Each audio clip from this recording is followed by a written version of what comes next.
In this video, I show you how to fix Gboard cannot record now. Google is recording problem. For fixing this problem, go to your phone settings,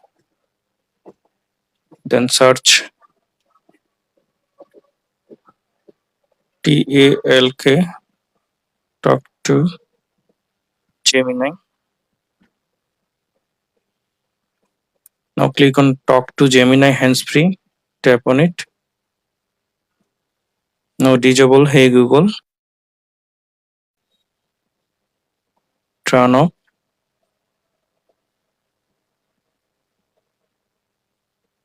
Also turn off this.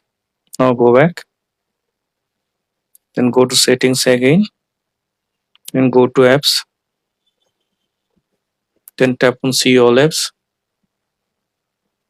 Now search for Google, tap on Google, tap on force stop OK, then tap on storage and cache, clear storage, then delete.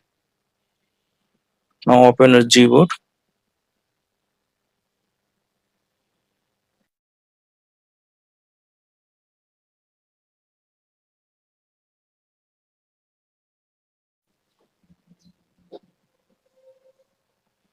Now I hope that this method fixed the problem. Thanks for watching.